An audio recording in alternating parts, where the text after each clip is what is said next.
Ce soir, je serai votre guide pour vous aider à vous détendre, à relâcher toutes les tensions et à glisser doucement vers le sommeil, porté par ma voix et l'histoire que vous allez entendre. Ce soir, je vais vous raconter une légende ancienne et poétique, celle de la naissance des 4 saisons. Avant de commencer notre voyage de ce soir, je t'invite à t'abonner à la chaîne YouTube pour ne manquer aucune de nos prochaines histoires apaisantes. La légende qui explique pourquoi nous avons 4 saisons commence avec l'histoire de Déméter et Perséphone. Il y a bien longtemps, dans la Grèce antique, dans un monde bien différent de celui que nous connaissons aujourd'hui. À cette époque, des chevaux ailés, des cyclopes à un seul œil et d'autres créatures étranges et merveilleuses vivaient librement sur la terre. C'était aussi une époque où les hommes croyaient encore que les dieux et déesses du mont Olympe régnaient sur le monde. Ces dieux ressemblaient beaucoup aux humains, mais ils possédaient d'incroyables pouvoirs magiques. Ils contrôlaient le soleil, la lune, les mers et bien d'autres choses encore. Ils utilisaient ces pouvoirs pour aider, ou parfois punir, les peuples qu'ils gouvernaient. Parmi ces dieux et déesses, il y avait Déméter. Déméter était la déesse de la terre et des récoltes. Sa mission ?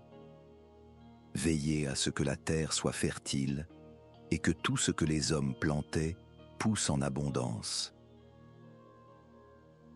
Elle surveillait aussi le climat afin que les cultures essentielles, comme le blé dont on faisait le pain, puissent grandir dans les meilleures conditions. Déméter prenait ses responsabilités très à cœur. Chaque jour, elle parcourait les champs, les vergers et les forêts, s'assurant que les arbres et les plantes poussaient en bonne santé et que les récoltes seraient belles et nourrissantes. S'il y avait le moindre problème, les gens savaient qu'ils pouvaient venir la trouver directement. Et Déméter trouvait toujours une solution. Elle était douce, bienveillante, et pour cela, elle était aimée de tous. Déméter aimait les mortels, mais il y avait une personne qu'elle aimait plus que tout au monde, sa fille, Perséphone.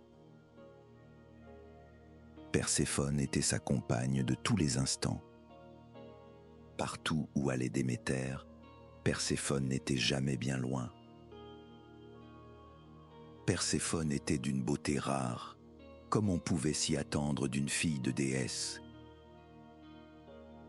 Sa peau était douce comme la porcelaine, ses longs cheveux scintillaient au soleil, et ses lèvres rouges faisaient pâlir les roses. Mais au-delà de sa beauté, c'était son cœur tendre et généreux qui la rendait si aimée de tous. Perséphone avait un don, celui de faire sourire tous ceux qui l'approchaient. Elle répandait de la joie, de la lumière et de la paix partout où elle passait. Et naturellement, elle était adorée par tous les êtres, humains et créatures magiques. Mais personne ne l'aimait autant que sa propre mère. Déméter adorait passer des heures entières en compagnie de sa fille. Elles parlaient, riaient, chantaient ensemble. Déméter était une mère comblée, fière de voir sa fille devenir une jeune femme pleine de charme et de bonté, capable d'illuminer le monde par sa seule présence. Mais ce que Déméter ignorait, c'est qu'un regard sombre l'observait de loin. Hadès, le dieu des enfers, était tombé éperdument amoureux de Perséphone. La lumière qu'elle dégageait, sa douceur, sa grâce, tout en elle le fascinait. Et dans le silence du monde souterrain, il rêvait, désespérément, de la faire sienne, de faire d'elle sa reine. Un jour, alors que le printemps faisait éclore ses premières fleurs, Perséphone cueillait des bouquets pour sa mère. Elle chantonnait doucement, en ramassant les fleurs colorées dans les champs, en pensant à la joie qui illuminerait le visage de Déméter lorsqu'elle les lui offrirait. Tandis qu'elle cueillait gaiement, un parfum envoûtant attira soudain son attention. C'était celui de la fleur de narcisse. « Il me faut absolument cette fleur pour l'ajouter au bouquet de ma mère », se dit-elle.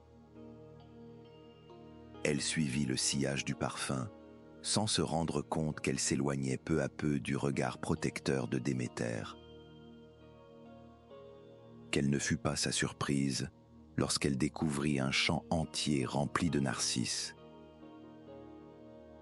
Ravie, elle s'agenouilla aussitôt et se mit à les cueillir une à une, jusqu'à ne plus pouvoir en tenir davantage entre ses bras. Mais, trop absorbée par sa cueillette, Perséphone ne remarqua pas le silence soudain et étrange qui s'était abattu sur le champ. Les oiseaux ne chantaient plus, le vent avait changé de ton. L'air semblait lourd, inquiétant. Quelque chose était en train de se produire. Et quand elle s'en rendit compte, il était déjà trop tard. La terre se fendit en deux dans un grand fracas, et du sol ouvert surgit Hadès, le dieu des enfers, dans un char noir tiré par 9 chiens de l'enfer, aussi féroces que le feu lui-même. Perséphone resta figée, pétrifiée par la peur. Elle voulut fuir, mais ses jambes refusèrent de bouger. Hadès, sans perdre une seconde, l'enleva dans ses bras, et les fleurs qu'elle avait cueillies s'envolèrent dans les airs avant de retomber doucement sur l'herbe. Le char de l'ombre s'enfonça de nouveau dans la terre, refermant sur lui l'ouverture béante, sans laisser la moindre trace, sauf quelques narcisses éparpillés dans le silence revenu. Hadès emmena Perséphone dans le royaume des morts, un monde sombre, silencieux et froid, dont il était le souverain. À leur arrivée, il mena Perséphone dans une grande salle remplie de bijoux étincelants, de soies précieuses et de longues tables chargées de mets délicieux. « Ne me regarde pas ainsi, je ne te ferai aucun mal tant que tu seras sous ma garde, » lui dit Hadès d'une voix grave. « Dis-moi que tu veux devenir ma reine, et je t'offrirai tout ce que ton cœur désire. » Perséphone se rappela alors les récits de sa mère, des histoires de peur, des histoires qui peignaient Hadès comme un dieu redoutable. Elle savait que si elle voulait survivre, elle ne devait surtout pas le contrarier. Et plus que tout, elle savait qu'elle ne devait pas manger la moindre bouchée de ce royaume souterrain. Car, si elle le faisait, elle serait liée à jamais à ce monde. Elle devait rester calme, attendre et chercher un moyen de revenir auprès de sa mère. « Ce que mon cœur désire, c'est que tu me rendes à ma mère, » répondit-elle avec courage, même si elle tremblait de l'intérieur. « Tu peux me demander tout ce que tu veux, Sauf cela, douce Perséphone, répondit Hadès. Ne t'inquiète pas, tu apprendras à aimer cet endroit, et peut-être à m'aimer aussi. Tu es libre de te promener partout dans les enfers, mais sache ceci, il n'y a aucune issue. On ne quitte pas ce lieu. Sur ces mots, il la laissa seule dans sa chambre. Pendant ce temps, Déméter ne faisait que tourner en rond, le cœur lourd, se demandant où pouvait bien être sa fille. Le crépuscule tombait doucement, et toujours. Aucune trace de Perséphone. Déméter la chercha près de l'étang, dans son pré préféré, et même sur les collines qu'elle avait l'habitude de parcourir. Mais partout, le silence. Perséphone, Perséphone, où es-tu ? Criait-elle encore et encore, les bras tendus vers l'horizon. Mais peu importe combien de fois elle répétait son nom, il n'y eut jamais de réponse. Épuisée, Déméter rentra chez elle et pleura jusqu'à s'endormir. Le lendemain, elle reprit sa recherche. Elle fouilla les grottes, les rivières, les prairies. Elle ne laissa aucune pierre sans la soulever. Mais hélas, il n'y avait toujours aucune trace de sa chère fille. « Je ne me reposerai pas tant que je ne l'aurai pas retrouvée, » se dit-elle, le regard perdu vers la ligne d'horizon. Au plus profond de son cœur, elle sentait que Perséphone était vivante. Et tant que cette certitude vivait en elle, elle continuerait de la chercher. Jour après jour, elle arpentait la terre dans l'espoir de la retrouver. Et parce qu'elle était entièrement absorbée par sa quête, elle négligea ses responsabilités en tant que déesse de la terre. Le sol devint sec, infertile. Les graines ne germaient plus. Les récoltes dépérissaient. Les humains, inquiets, craignaient que la famine ne s'abatte bientôt sur eux. Ils prièrent Déméter avec ferveur, lui adressant chants et offrandes. Mais elle n'entendait rien. Son cœur ne battait plus que pour une seule chose, retrouver sa fille. La situation devenait critique. Les prières finirent par atteindre Zeus, le roi des dieux. Il s'inquiéta du comportement de Déméter. Ce n'était pas dans sa nature d'abandonner ainsi ses fonctions. Alors, Zeus envoya Hermès, son fidèle messager, pour découvrir ce qu'il s'était passé. Hermès apprit la vérité. Hadès avait enlevé Perséphone, et Déméter, dévastée, avait tout abandonné pour partir à sa recherche. Craignant que le monde des mortels ne succombe à la faim, Zeus demanda à Hermès de faire venir Déméter jusqu'à lui afin qu'il puisse lui parler. Quand elle se présenta devant Zeus, il fut profondément bouleversé. Ses cheveux étaient épars, ses vêtements couverts de poussière et des cernes foncées entouraient ses yeux. Son regard avait perdu toute lumière. Elle n'était plus que l'ombre de la déesse rayonnante qu'elle avait été. Déméter, tu as abandonné tes responsabilités et tu ignores les supplications des mortels. Reprends ta place et rétablis l'ordre sur la terre, lui dit Zeus d'une voix douce, émue par sa détresse. Mais Déméter, le regard brûlant, les poings serrés, lui répondit d'une voix ferme. Je cherche ma fille Perséphone, et je ne rendrai la terre fertile à nouveau que si elle me revient saine et sauve. Dis-moi où elle est. Elle savait, dans le fond de son cœur, que Zeus connaissait la vérité.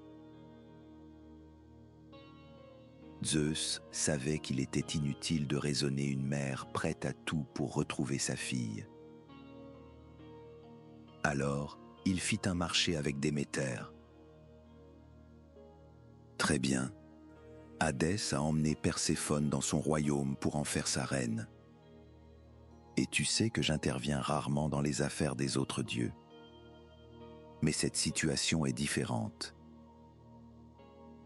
Je vais envoyer Hermès négocier sa libération. Mais en échange, tu dois me promettre de rétablir l'ordre sur la terre dès qu'elle sera à tes côtés. Déméter fixa Zeus un long moment avant de répondre. Elle tentait de contenir la colère brûlante qui grondait en elle. Perséphone avait été enlevée, et par Hadès, le plus sombre de tous les dieux. Quand elle parla, sa voix était ferme, mais posée. « Tu as ma parole. Dès l'instant où Perséphone me sera rendue, je rendrai à la terre toute sa beauté. » Zeus hocha la tête en direction de sa droite, là où se tenait Hermès. Et aussitôt, le messager des dieux prit son envol vers les enfers pour négocier la libération de Perséphone. Dans le royaume souterrain, la lumière intérieure de Perséphone avait déjà commencé à transformer les lieux. Sa douceur avait adouci l'air froid du royaume. Et là où le sol était autrefois sec et stérile, de petites fleurs blanches avaient commencé à pousser le long du Styx, apportant un peu de paix aux âmes perdues. Son cœur tendre avait même apaisé les chiens des enfers, qui désormais la suivaient partout, silencieux et fidèles. Et même si elle ne voulait se l'avouer, la sincérité d'Hadès, sa patience, avait touché quelque chose en elle. Peu à peu, elle avait accepté de découvrir ce royaume mystérieux dont il était le maître. Sa seule présence avait apporté de la lumière dans l'obscurité. Elle pensait toujours à sa mère et son cœur se serrait chaque jour. Mais elle ne pouvait nier qu'elle avait apprécié la compagnie du dieu des enfers. Et en secret, elle songeait même à devenir reine du royaume souterrain. C'est ainsi qu'Hermès la trouva, assise aux côtés d'Hadès sur une élégante banquette courbée, sculptée dans l'or le plus pur. Dans la main d'Hadès reposait une grenade brillante. Perséphone, mon unique amour, tu n'as rien mangé depuis ton arrivée. Et cela me brise le cœur. Je crains que tu ne t'éteignes si tu ne manges rien. Prends juste un peu de ce fruit délicieux, dit-il doucement, en lui tendant la grenade. Perséphone, prise de faim, prit la grenade. Et, sans y penser, elle en mangea 6 graines rouges et juteuses. Puis elle reposa le fruit et porta ses mains à sa bouche, pétrifiée. Qu'avait-elle fait? Elle se rappelait. Sa mère le lui avait dit. Si l'on mange dans le royaume des morts, on y appartient pour toujours. Hermès vit ce qui venait de se passer, et il comprit que s'il voulait repartir avec Perséphone, il devrait faire appel à toute son habileté pour négocier avec un dieu aussi rusé et puissant qu'Hadès. Il s'avança calmement et s'adressa à lui avec respect. « Grand Hadès, je viens sur ordre de Zeus pour ramener Perséphone auprès de sa mère. Tu sais comme moi qu'il est risqué d'ignorer les volontés du roi des dieux. » Hadès hocha la tête, sans surprise. « Je sais pourquoi tu es ici, Hermès, » répondit-il. Il avait été informé par l'un de ses espions que Hermès descendait aux enfers pour lui prendre Perséphone. Mais désormais, il avait un argument de poids. Elle a mangé 6 graines de grenade de son plein gré. Je suis prêt à faire un compromis. Je rendrai Perséphone à Déméter pendant 6 mois chaque année. Mais pour les 6 mois restants, elle devra revenir ici, dans le royaume des morts. Hermès comprit qu'il ne pourrait pas obtenir mieux. Ce marché était sans doute le seul possible. Il se tourna vers Perséphone et lui tendit la main avec douceur. « Soit, l'accord est conclu. Viens avec moi, douce Perséphone, et je te ramènerai auprès de ta mère. » Perséphone ne perdit pas une seconde. Elle prit la main d'Hermès et le suivit, le cœur battant, vers la lumière. Lorsqu'ils sortirent enfin des profondeurs du royaume d'Hadès, le premier visage qu'elle vit fut celui de sa mère. « Maman !» cria-t-elle, courant dans les bras de Déméter. Déméter éclata en sanglots de joie et serra sa fille contre elle aussi fort qu'elle le put. Et à ce moment précis, les fleurs revinrent éclore dans les prés, les arbres se couvrirent à nouveau de feuilles, et la terre s'éveilla. Le sol redevint fertile, et le blé dans les champs se mit à pousser comme par miracle. La terre tout entière se réjouissait du retour de Perséphone. Entre 2 larmes de bonheur, Perséphone raconta à sa mère qu'elle avait mangé 6 graines de grenade et qu'elle devrait désormais passer 1 mois aux enfers pour chacune d'entre elles. Et c'est ainsi que naquirent les 4 saisons telles que nous les connaissons aujourd'hui.